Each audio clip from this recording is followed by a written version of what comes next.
வாசிப்போம். ஆதியாகமம் 3வது அதிகாரம் 8வது வசனம் என்ன சொல்லுது அப்படின்னு சொல்லி பார்த்தா,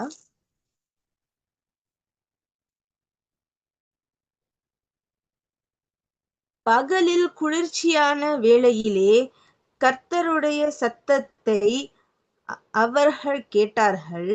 அப்பொழுது ஆதாமும் அவன் மனைவியும் தேவனாகிய கர்த்தருடைய சந்நிதிக்கு விலகி தோட்டத்தின் விருட்சங்களுக்குள்ளே ஒளிந்து கொண்டார்கள் அப்படின்னு சொல்லி நம்ம ஒரு வசனத்தை நம்ம பார்க்கிறோம். என்னன்னா, பகலின் குளிர்ச்சியான வேளையிலே என்ன ஆகுதுன்னா, தோட்டத்தில் உலாவுகிற தேவனாகிய கர்த்தருடைய சத்தத்தை யார் கேக்குறாங்கன்னா, ஆதாமும் ஏவாளும் கேட்டு என்ன பண்றாங்கன்னா, 2 விஷயங்கள் பண்றாங்க. முதலாவது என்னன்னா, கர்த்தருடைய சந்நிதிக்கு விலகுறாங்க. 2வது, விருட்சத்திற்குள்ளே தோட்டத்தின் விருட்சங்களுக்குள்ளே ஒளிந்து கொண்டார்கள். எதுக்காக ஆதாமும் ஏவாளும் அப்படி பண்றாங்க அப்படின்னா, அதுக்கு முந்தின பாகத்தை நம்ம வாசிக்கும் பொழுது என்ன ஆகுது அப்படின்னா, ஆண்டவர் ஒரு கனியை புசிக்கக்கூடாது, நன்மை தீமை அறியத்தக்க கனியை புசிக்க கூடாது அப்படின்னு சொல்லியிருப்பாங்க. ஆனா என்ன ஆகுது அப்படின்னு பார்த்தா, ஆதாமும் ஏவாளும் என்ன பண்ணிடுறாங்கன்னா, அந்த விருட்சத்தின் கனியை என்ன பண்ணிடுறாங்கன்னா புசிச்சிடுறாங்க. புசிச்சதுனால என்ன நடக்குது அப்படிங்கறத 7வது வசனத்துல நான் வாசிக்கும் பொழுது, அப்பொழுது அவர்கள் இருவருடைய கண்களும் திறக்கப்பட்டது. அவர்கள் தாங்கள் நிர்வாணிகள் என்று அறிந்து அத்தி இலைகளை தைத்து தங்களுக்கு அரைக்கச்சைகளை உண்டு பண்ணினார்கள் அப்படின்னு சொல்லி ஒரு காரியத்தை நம்ம வாசிக்கிறோம். ஆனா இங்க பாருங்க, ஒரு பாவம் அப்படின்னு சொல்லி ஒண்ணு உள்ள நுழையுது. எப்படி பிசாசானவன் ஏவாளை வஞ்சிக்கும் பொழுது அந்த பாவத்துல என்ன பண்ணிடுறாங்கன்னா, ஆதாமும் ஏவாளும் என்ன பண்ணிடுறாங்க, விழுந்துடுறாங்க. ஆனாலும் ஆண்டவருடைய சத்தம் அந்த நேரம் கேக்குது. அடுத்து 9வது வசனத்துல பார்க்கும் பொழுது, அப்பொழுது தேவனாகிய கர்த்தர் ஆதாமை கூப்பிட்டு, நீ எங்கே இருக்கிறாய் என்றார் அப்படின்னு சொல்லி. சோ இந்த இடத்துல நம்ம பார்க்கும் பொழுது, ஆதாமும் ஏவாளும் என்ன ஆகிறாங்கன்னா, பாவத்துல விழுந்த உடனே என்ன ஆகுறாங்கன்னா, அவங்க நிர்வாணிகள் என்று அறிந்து தங்களை அவங்க என்ன பண்ணிக்கிறாங்கன்னா, கவர் பண்ணிக்கிறாங்க. எது வச்சுன்னா, அத்தி இலைகளை வச்சு கவர் பண்ணிடுறாங்க. கவர் பண்ணதுக்கு அப்புறமா என்ன ஆகுது அப்படின்னு சொல்லி, ஆண்டவருடைய சத்தம் அவர்களுக்கு கேட்குது. கேட்கும் பொழுது என்ன பண்ணிடுறாங்க, அவங்க ஒழிஞ்சுக்கிறாங்க. அவங்க என்ன பண்ணிடுறாங்க, அவருடைய சந்நிதியில இருந்து அவங்க விலகி என்ன பண்ணிடுறாங்க, ஒழிஞ்சிடுறாங்க. அது மட்டும் இல்ல, ஆதாம ஆண்டவர் கூப்பிடும் பொழுது அதற்கு ஆதாம் என்ன பதில் தெரியுமா சொல்றாங்க, அதற்கு அவன், நான் தேவருடைய சத்தத்தை தோட்டத்திலே கேட்டு நான் நிர்வாணியா இருப்பதினால் பயந்து ஒழிந்து கொண்டேன் என்றார். சோ இதுல முக்கியமான ஒரு விஷயம் என்னன்னா, நிர்வாணியாய் இருந்தபடியால் பயந்து ஒழிந்து கொண்டேன் அப்படின்னு சொல்லி. இப்போ பாவத்துக்கு முன்னாடி ஆதாமும் ஏவாளும் எப்படி இருந்தாங்க அப்படின்னு சொல்லி நம்ம பார்க்கும் பொழுது, நம்ம 2 டிஃபரன்சியேஷன் வச்சுக்கலாம். பாவத்துக்கு முன்னாடி, பாவத்துக்கு அப்புறம் அப்படின்னு சொல்லி ஒரு 2 விஷயத்த நம்ம பிரிச்சு வச்சுக்கிட்டோம் அப்படின்னா, பாவத்தில் விழுகிறதுக்கு முன்பதாக அவங்க 2 பேருமே ஆண்டவரோட அவங்க பேசுகிறவர்களாக, நேரம் செலவழிக்கிறவர்களாக, அவருடைய முகமுகமா பார்க்கிறவங்களாக இருந்தாங்க. ஆனா அது மட்டும் இல்ல, அவங்கள் நிர்வாணிகள் என்று அவர்கள் அறியவில்லை. ஏன்னா 22வது அதிகாரம் 25வது வசனத்துல பார்க்கிறோம், ஆதாமும் அவன் மனைவியுமாகிய இருவரும் நிர்வாணிகளாய் இருந்தும் வெட்கப்படாதிருந்தார்கள் அப்படின்னு சொல்லி நம்ம வாசிக்கிறோம். அடுத்தது என்னன்னா, ஆண்டவருடைய சத்தத்திற்கு அவங்க பயந்து ஒளிந்தவர்களா இல்ல. ஆனா என்ன பாவம்ங்கிறது ஒண்ணு நடுவுல வந்ததுக்கு அப்புறம் என்ன ஆகுதுன்னு சொல்லி பார்த்தா, அவங்க தோட்டத்தின் விருட்சங்களுக்குள்ள மறைஞ்சுக்கிறாங்க. அவர்கள் நிர்வாணிகள் அப்படின்னு சொல்லி அவங்க என்ன பண்றாங்கன்னா, அவங்க ஃபீல் பண்றாங்க. அது மட்டும் இல்ல, ரொம்ப ரொம்ப ரொம்ப முக்கியமான ஒரு விஷயம் என்னன்னா, கர்த்தருடைய சத்தத்திற்கு அவங்க என்ன பண்றாங்கன்னா, பயப்படுறாங்க அப்படின்னு சொல்லி நம்ம பார்க்கிறோம். ஆனா 10வது வசனத்துல அழகா போட்டிருக்கு, நான் தேவருடைய சத்தத்தை தோட்டத்திலே கேட்டு நான் நிர்வாணியா இருந்தபடியால் பயந்து ஒழிந்து கொண்டேன். என்னது, பயந்து ஒழிந்து கொண்டாப்ல அப்படின்னு சொல்லி நம்ம பார்க்கிறோம். சோ இதுல நம்ம என்ன தெரிந்து கொள்ளுறோம் அப்படின்னு சொல்லி நம்ம பார்க்கும் பொழுது, பாவம் அப்படின்னு சொல்லி நம்மளுடைய வாழ்க்கையில வந்து ஒண்ணு வந்து நடுவுல வந்து வரும்பொழுது என்ன ஆகுதுன்னா, அது நமக்கும் ஆண்டவருக்கும் இருக்கிற ஒரு உறவிற்கு அது நடுவுல வரும்பொழுது, நமக்கும் ஆண்டவருக்கும் இருக்கிற ஒரு உறவை அது வந்து என்ன பண்ணுதுன்னா, ஒரு செப்பரேஷன வந்து உண்டு வந்து பண்ணுது. யோசித்து பாருங்களேன். ஒருவேளை இப்ப வந்து ஆதாமும், ஏவாளும் வந்து அந்த இடத்துல வந்து இருக்காங்க. ஒரு திடீர்னு வந்து அந்த சர்ப்பம் வந்து பழத்த வந்து எடுத்துலாம் வந்து குடுக்கல. ஏன்னா வார்த்தையில வந்து பேசுது. மெதுவா, மெதுவா, மெதுவா என்ன பண்ணுது, ஆண்டவர் புசிக்கக் கூடாதுன்னு சொல்லி சொன்னாரா? அப்படின்னு சொல்லி நம்ம என்ன பண்ணுதுன்னா, ரொம்ப ஒரு அழகா என்ன பண்ணுது, நம்மள வந்து வஞ்சிக்குது. ஆதாமையும் ஏவாளையும் என்ன பண்ணுச்சுன்னா, அது வந்துச்சு என்ன பண்ணுதுன்னா, மெதுவா வந்து கேக்குது. ஆண்டவர் சொன்னாரா? இப்படி பண்ணாரா? அப்படின்னு சொல்லி வந்து முன்னாடி இருக்க பாகத்த வந்து வாசிக்கும்பொழுது, சர்ப்பம் ஸ்திரியை நோக்கி ஸ்திரீ சர்ப்பத்தை பார்த்து, நாங்கள் தோட்டத்திலுள்ள விருட்சங்களின் கனியை புசிக்கலாம். ஆனாலும் தோட்டத்தின் நடுவே இருக்கிற விருட்சத்தின் கனியை குறித்து தேவன் நீங்கள் சாகாதபடிக்கு அதை புசிக்கவும், அதை தொடவும் வேண்டாம் என்று சொன்னார் அப்படின்னு சொல்லி. ஆனா அதுக்கப்புறம் என்ன பண்ணுது? நீங்க சாவதில்ல அப்படின்னு சொல்லி மெதுவா ஒரு ஒரு ஃபுல் ஃபோர்ஸ்ல இல்லாம மெதுவா என்ன பண்ணுது? உங்களுடைய கண்கள் வந்து திறக்கும். நீங்க தேவர்களைப் போல வந்து இருப்பீங்க அப்படின்னு சொல்லி என்ன பண்ணதுன்னா, ஒரு ஆசை வார்த்தைய வந்து என்ன பண்ணா பிசாசானவன் வந்து ஏவாளுக்கு வந்து சொல்றாப்ல. அந்த டைம்ல வந்து என்னன்னா, அப்போ வந்து அந்த கனி வந்து நல்லா இருக்குமோ! அப்படிங்கிற ஒரு இதுல வந்து ஏவாள் வந்து அந்த பழத்த வந்து என்ன பண்ணிடுறாங்க, எடுத்து வந்து சாப்பிட்டுர்றாங்க. ஸோ நம்மளுடைய வாழ்க்கையில நம்ம வந்து எடுத்துக்கொள்ளும் பொழுது, சில சமயங்கள் பாவம்ங்கிறது எப்படி தெரியுமா வரும்? ஒரு டைரக்ட்டா ஒரு ஃபுல் ஃபோர்ஸ்ல வந்து வருமா அப்படின்னு சொன்னா, அப்படி கிடையாது.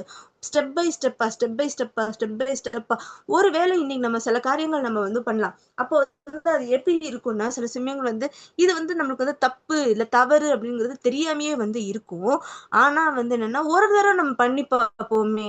ஒரு தடவ பண்றதுனால என்ன ஆகிரும்? ஒரு தடவ நம்ம இத பண்றதுனால என்ன ஆயிரும்? நம்மளுக்கு தவறுங்கிறது நம்மளுக்கு நல்லாவே வந்து தெரியும். ஆனா என்ன ஆகும்னா, நம்ம மனசுல ஒரு தடவ தான் பண்ணி பார்ப்போமே! இதுல என்ன தப்பு இருக்கு? உலகத்தார்கள் இதெல்லாம் பண்றாங்களே! நம்மளும் பண்றதுல என்ன தவறு? அப்படிங்கிற அந்த முதலாவதான அந்த ஒரு சிந்தனை என்ன பண்ணும்னா, நம்மளுடைய இருதயத்துல வந்து வரும். அப்ப நம்ம என்ன பண்ணணும்? அப்ப நம்ம என்ன நெறைய பேர் நம்ம அந்த டைம்ல என்ன பண்றோம்? சரி ஒரு தடவ தானே நம்ம பண்ணி பார்த்தா என்ன? ஒரு தடவ தானே நம்ம இந்த இடத்துக்கு போனா என்ன? ஒரு தடவ தானே இத நம்ம பார்த்தா என்ன? அப்படிங்கிற ஒரு ஸ்டெப், ஒரு லீகாலிட்டி நம்ம வந்து குடுக்கும் பொழுது என்ன ஆகுதுன்னா, அந்த டைம் நமக்கு வந்து எதுவுமே வந்து தெரியாது. ஓ! ரொம்ப ஜாலியா இருக்கிற மாரி இருக்கும். ரொம்ப சந்தோஷமா இருக்கிற மாரி இருக்கும். அதுக்கப்புறம் என்ன ஆகும்னா, மறுநாள் என்ன ஆகும்னா, அதே பாவம் என்ன பண்ணும்னா, நம்மளுடைய வாசல்ல வந்து என்ன பண்ணும்? அதே பாத்வேல வந்து பண்ணும். அப்போ வந்து என்ன ஆகும்னா, ஓகே நேத்து தானே பண்ணோம்ல. அதனால நம்மளுக்கு அந்த பாவத்தை குறித்து என்னன்னா, ஒரு பயம் இல்லாம வந்து போயிருது. உலகத்தார்கள் வந்து சிலர் வந்து பாவத்துல வந்து பண்ணுவாங்க. அது வந்து நம்மளுக்கு குறித்து நம்ம அது வந்து நோக்கமா இருக்கக்கூடாது. நம்ம வந்து என்னன்னா, நம்மளுடைய கோல், நம்மளுடைய இது வந்து என்ன, ஆண்டவராகிய இயேசு கிறிஸ்துவ வந்து நோக்கி வந்து இருக்கிறதா வந்து இருக்கணும். இப்போ ஒண்ணும் இல்ல. இப்ப வந்து ஒரு குறிப்பிட்ட இடத்துக்கு வந்து ஆண்டவர் வந்து போக்கூடாது அப்படின்னு சொல்லி வந்து சொல்றாங்க. ஒரு து நம்ம வந்து சங்கீதம் 1வது அதிகாரத்துல நம்ம வந்து வாசிக்கும் பொழுது அழகா வந்து சொல்றோம், பாவிகளுடைய வழியில வந்து போகக்கூடாது, பரியாசக்காரர் உட்காரும் இடத்துல உட்காரக்கூடாதுன்னு சொல்லி நெறைய விஷயங்கள் வந்து வந்து சொல்றாங்க. ஆனா, நம்மளுக்கு வந்து சரி சில ஃப்ரெண்ட்ஸோட நம்ம வந்து சேர்றவங்களா இருக்கணும். அவங்களுடைய கெட்ட பழக்கங்கள் சில நம்ம அவங்க வந்து என்ன பண்ணுவாங்க, "இன்னைக்கு வா நம்ம எங்க கூட வந்து சில தீமையான காரியங்களுக்கு நம்ம வந்து உட்படுத்துறவங்க அப்ப வந்து நம்மளுக்கு வந்து தெரியும். இது தவறு அப்படின்னு சொல்லி என்னன்னா, நம்மளுடைய மனசாட்சி பரிசுத்த ஆவியானவர் நம்மளுடைய இருதயத்துல வந்து பேசுவாங்க. ஆனா நம்ம என்ன பண்ணுவோம், ஒரு நாள் தானே நம்ம பண்ணா என்ன ஆகும்? ஒரு நாள்ல நம்ம பண்றதால ஒண்ணும் நம்மளுக்கு ஆகிற போகாது அப்படின்னு.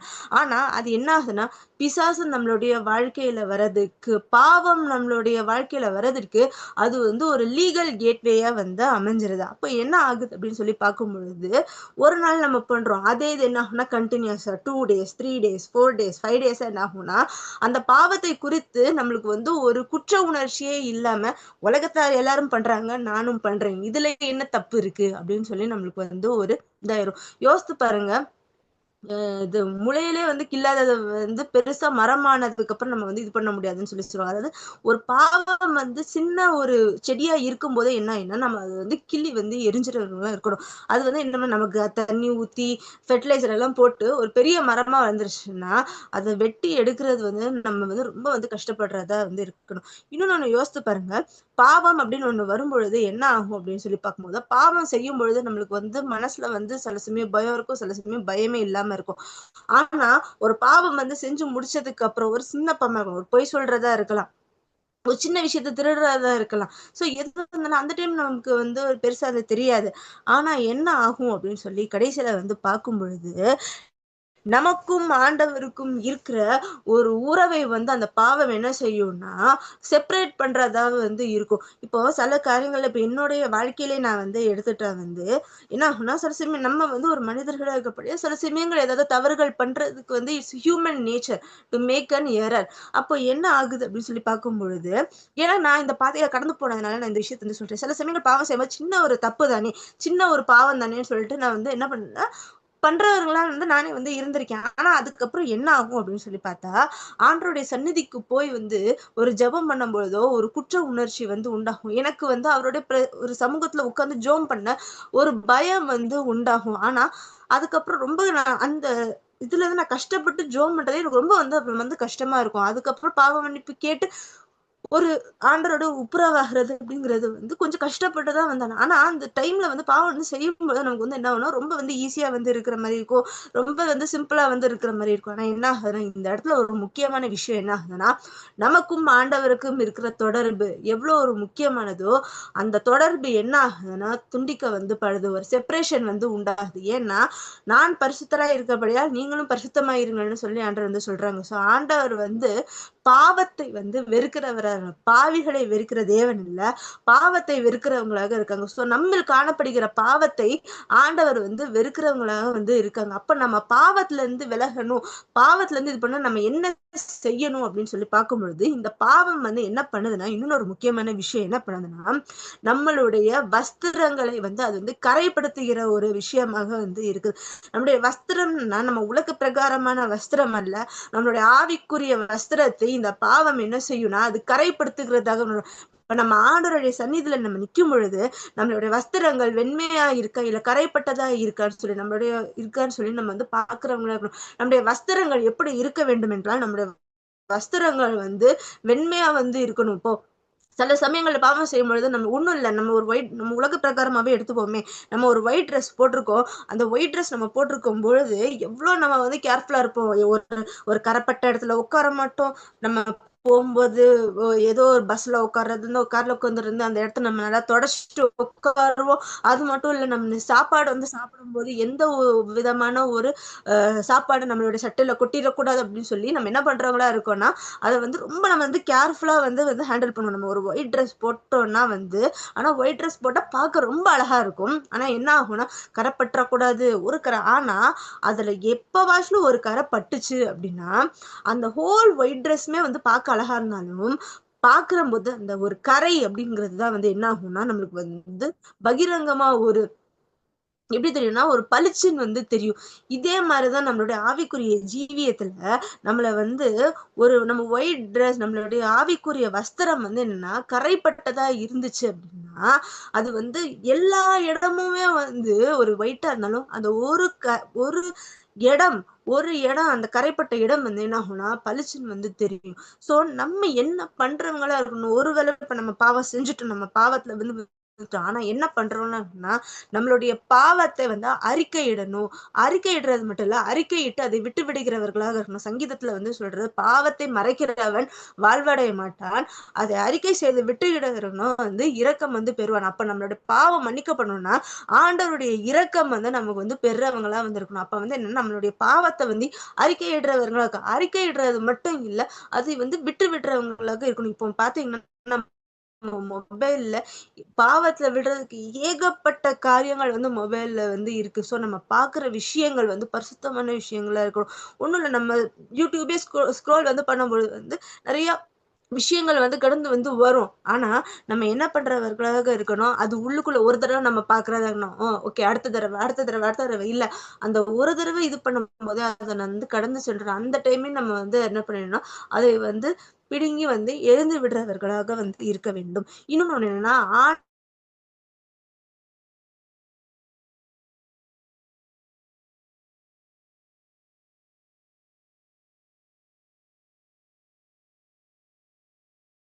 வந்து ஆண்டவருடைய விஷயங்கள். ஸோ நம்மளுடைய அனுதினமும், அன்றாடமும் வந்து பாவம் வந்து எப்பவுமே நம்மள எப்படி வந்து பிடிக்கலாம்? எப்படி ஏன்னா பிசாசு வந்து சிங்கத்தைப் போல வந்து எவனை விழுங்கலாமோ என்ற வகை தேடி சுற்றித் திரிகிறான்னு நம்ம வந்து பார்க்கிறோம்.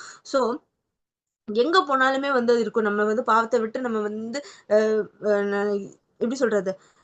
ஏன் நான் பாவமே பண்ணல அப்படின்னு நம்ம இருக்க முடியாது. ஒவ்வொரு நாளும் வந்து நம்ம கடந்து வர பாதைகள் வந்து ஒரு மேடுகளும், பள்ளங்களும் நிறைந்த பாதைகளா தான் இருக்கும். ஆனா நம்ம என்ன பண்ணணும், ஒவ்வொரு நாளும் வந்து எந்த விதத்திலயும் என்னுடைய உறவும், ஆண்டவருடைய உறவும் வந்து எந்த விதத்திலயும் எந்த ஒரு இதுவும் வந்து துண்டிக்கப்பட்டுறக்கூடாது. ஒரு செப்பரேட் ஆகிரக்கூடாது. ஏன்னா, செப்பரேட் ஆனதுக்கப்புறம் அத ஜாயின் பண்றதுன்னு வந்து கஷ்டமான ஒரு விஷயம் தான் ஆனா.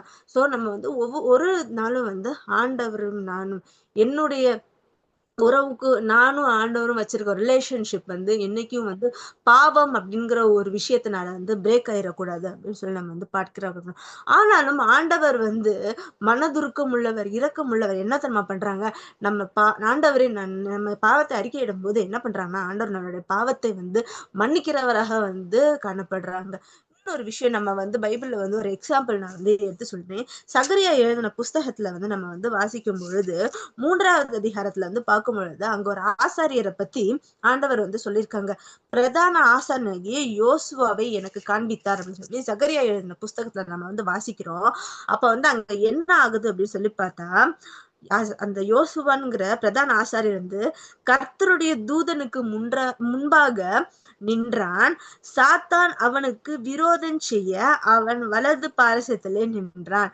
இங்க ஒரு முக்கியமான விஷயம் என்னன்னா, முதலாவது ஆண்டவருடைய சன்னிதானத்துல யோசுவான்ங்கிற பிரதான ஆசாரியர் நிக்கிறாங்க. அங்க கர்த்தருடைய தூதனுக்கு முன்னாடி நிக்காங்க. 2வது வந்து சாத்தான் வந்து என்ன விரோதம் செய்ய வந்து என்ன பண்றாங்க அப்படின்னா, வலது பாரசத்திலே வந்து அவன் வந்து நிக்கிறான். ஆனா அப்போ வந்து ஆண்டவர் வந்து என்ன பண்றாங்கன்னா, கர்த்தர் சாத்தானை நோக்கி வந்து என்னதுன்னா, கடிந்து வந்து கொள்றாங்க. 3வது வந்து என்ன ஆகுதுன்னா, ஆண்டவர் என்ன தெரியுமா வந்து சொல்றாங்க, 3வது அதிகாரம் 3வது வசனத்துல பார்க்கும்பொழுது,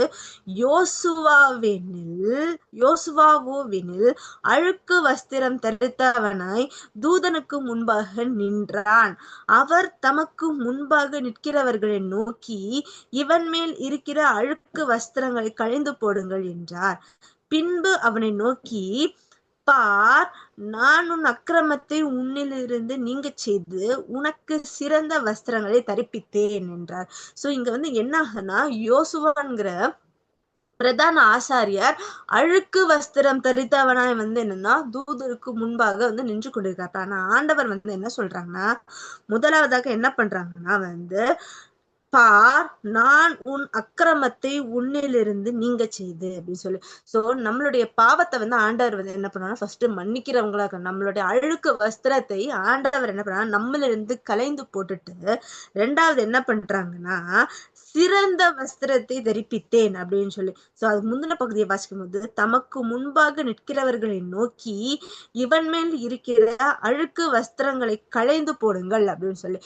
இன்னைக்கு நம்ம ஆண்டவருடைய சன்னிதானத்துக்கு முன்னாடி வந்து ஆண்டவரே நம்மளுடைய பாவங்களை வந்து அறிக்கையிடும் பொழுது, பாவமே செய்யாதவன் அந்த உலகத்துல வந்து யாருமே வந்து கிடையாது. அது மட்டும் இல்ல, ஒவ்வொரு நாளும் வந்து இப்போ யோபு வந்து எடுத்துக்கிட்டா வந்து யோபு என்ன பண்றாப்லன்னா, ஒவ்வொரு நாளும் வந்து தன்னுடைய பிள்ளைங்களுக்காக அவர் வந்து ஜெபிக்கிறவர். ஒருவேளை என் பிள்ளைங்கள் பாவம் செஞ்சிருக்கலாம்னா, தினமும் ஜெபிக்கிறவர்களாக இருக்காங்க. நம்ம எத்தனை பேரு ஒவ்வொரு நாளும், ஒவ்வொரு தினமும் ஆண்டவரே நான் ஏதாவது ஒரு பாவம் உமக்கு விரோதமாக ஏதாவது செஞ்சிருந்தா, நீங்க மன்னிங்கன்னு சொல்லி நம்ம ஜெபம் பண்ணியிருக்கோமா? ஆனா இன்னைக்கு நம்ம என்ன பண்ணணும்னா, ஆண்டவரே தெரியாம ஏதாவது நான் பாவங்களை நான் செஞ்சிருக்கலாம் சுவாமி. தெரியாம என்னுடைய வாயில இருந்து ஏதாவது ஆண்டவரே வார்த்தைகள் ஆண்டவரே உமக்கு பிரியமில்லாத வார்த்தைகள் என்னுடைய வாயில இருந்து வந்திருக்கலாம் சுவாமி. அல்லது ஆண்டவரே இன்னைக்கு ஆண்டவரே ஏதோ ஒரு விஷயத்துல ஆண்டவரே சுவாமி நான் உமக்கு விரோதமா ஏதாவது செஞ்சிருக்கலாம் சுவாமி. அதை என்னிலிருந்து மன்னிங்க சுவாமி. அப்பா என்னுடைய வஸ்திரம் ஆண்டவரே அப்பா வெண்மையாக இருக்க வேண்டும் சுவாமி. என்னுடைய வஸ்திரம் ஆண்டவரே அப்பா கரைப்படாமல் இருக்கும் சுவாமி. ஒருவேளை நம்மளுடைய வஸ்திரத்துல கரை இருந்தாலும் சுவாமி ஆண்டவரே நீங்க அதை என்னிலிருந்து நீக்கி போடுங்க. அழுக்கு வஸ்திரங்களை ஆண்டவர் என்னிலிருந்து களைந்து போடுங்க அப்படின்னு சொல்லி நம்ம ஜெபிக்கிறவர்களாக வந்துக்கிட்டோம். ஆண்டவர் இன்னைக்கு வந்து வாசல் அருகே நின்று கதவை வந்து தட்டுறாங்க. நம்ம இருதயமாக கதவை வந்து என்ன பண்ணணும் ஆண்டவர் வந்து தட்டி, இன்னைக்கு நான் உங்க கூட உள்ள பிரவேசிக்கலாமா, இன்னைக்கு ஆண்டவர் ஃபோர்ஸ் பண்ணி வந்து எந்த ஒரு நம்ம இருதயத்தின் கதவை வந்து திறந்துட்டு வந்து வர மாட்டாங்க. நம்மளுடைய இருதயத்தை நாம் திறந்து வந்து கொடுக்கும் பொழுது ஆண்டவர் நம்மளுடைய இருதயத்துக்குள்ள வந்து நமக்குள்ள வந்து வாசல் செய்கிறார்கள். ஆனா என்னன்னா ஒரு முக்கியமான ஒரு விஷயம் என்னன்னா, பாவம் அப்படிங்கிற ஒரு இது வந்து நம்மளுடைய உறவையும் ஆண்டவருக்குள்ள இருக்கிற உறவையும் வந்து அது வந்து செப்பரேட் பண்ணாதபடி வந்து நம்ம வந்து பார்த்துக்கொள்ளவர்களாக இருக்கணும். ஒருவேளை வந்து இன்னைக்கு ஆண்டவரே நம்மளுடைய இருதயத்துல இன்னைக்கு ஆண்டவரே நான் இந்த மாதிரி தவறுகளை செஞ்சிருக்கலாம் சுவாமி.